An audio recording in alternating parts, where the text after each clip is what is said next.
Ukraine's incursion in Russia is gaining momentum. The operation entered its 11th day today. Ukrainian forces are building on their gains. Kyiv claims it now has a military office inside Russian territory. Listen in. To maintain law and order and ensure the priority needs of the population, a military commandant's office was created in the controlled territories of Kursk region. Major General Moskalyov was appointed the head. This is the area that they're talking about, the Kursk region. Ukrainian troops are now 35 kilometers inside the Kursk region. And how much territory does Ukraine control? More than 1,000 square kilometers. This includes 82 Russian settlements. So Ukraine is now on solid footing in Kursk. Its soldiers are expanding the operation. Their next target is Belgorod. As of yesterday, fierce fighting was still on there. Ukraine says it detained more than 100 Russian soldiers. This is their largest mass capture of Russian troops. A video too has come out. It was released by Ukraine's military. It shows the Russian troops surrendering.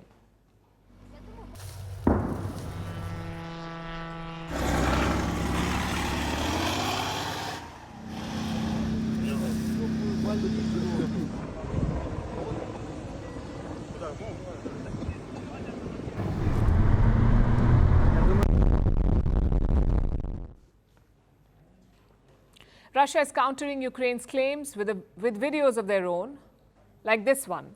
Russia released these pictures from Belgorod. It is an attempt to show Ukraine in bad light, because here Moscow claims that Ukraine conducted airstrikes in the region and targeted civilians and their homes.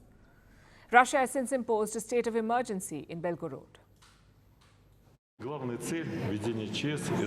main goal of the state of emergency is to introduce additional security measures and additional support measures for those who have suffered. We hope that our plan will be implemented. Zelensky wanted Russia to feel the war. He seems to be getting his wish. Moscow has ordered mass evacuations. Around 200,000 Russians have been moved from these regions. These were people living close to the Ukraine border.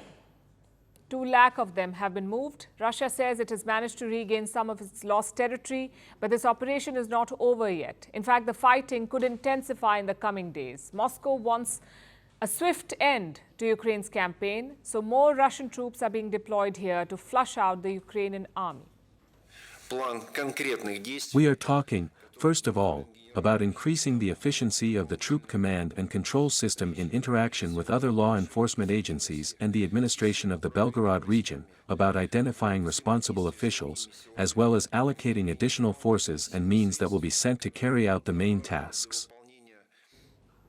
So Russia is ready to fight this out. Is Ukraine prepared for a protracted battle inside enemy territory? Its forces appear to be stretched already.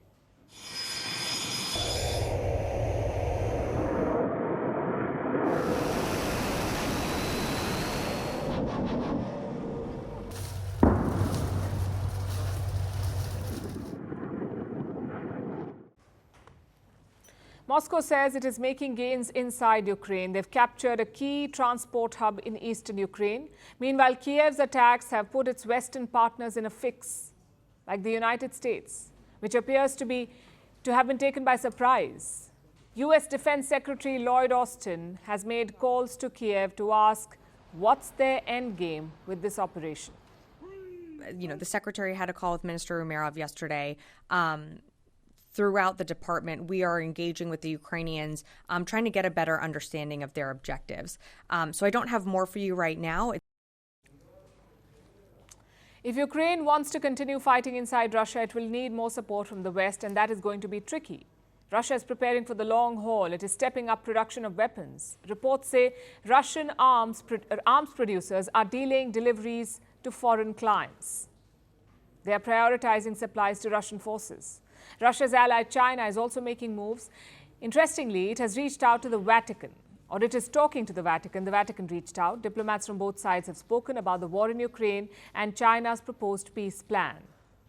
Like I said, the Vatican is said to have requested this call. And what is the Chinese peace plan that they discussed? It calls for a ceasefire in Ukraine and a negotiated truce to end the conflict. In the past, Vladimir Putin has endorsed the Chinese plan, but Ukraine and the West have been skeptical. Ukraine does not want to give up land to end this war, so Zelensky has rejected China's compromise formula. Instead, he offered an alternative.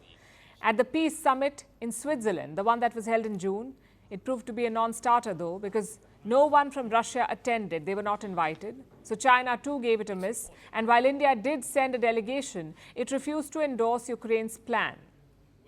The thing is, peace will require a compromise from both sides, and at this point, neither is ready for it.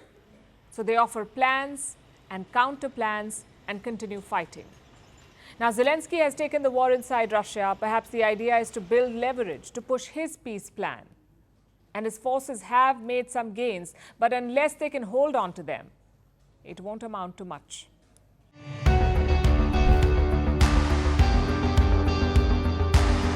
Across continents, one powerful news source. Bringing you diverse perspectives on the issues that matter.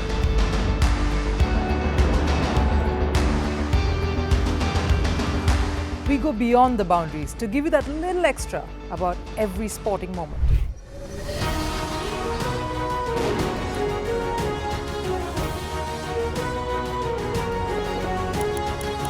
So thank you for making Firstpost 5 million strong. We're counting on your support, and you can trust us to bring you the news unfiltered and unvarnished.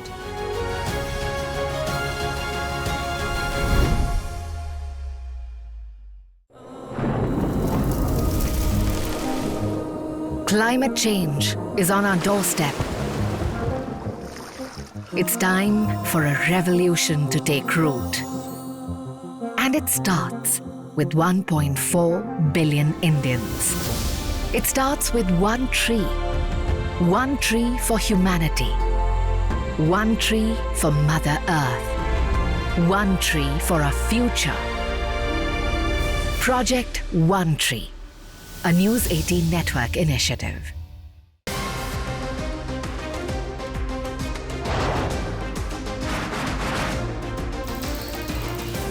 On the show today, the T20 World Cup Vantage has moved across to the West Indies. What can you expect from this? Hello, I'm Alison Green, coming to you from Durban, South Africa. Today we have a special show. Start with a report on India's shifting nuclear posture. For the first time since India officially became a nuclear power. Hello and welcome to Firstpost America. I'm Aaron Ham, coming to you live from the nation's capital, Washington, D.C.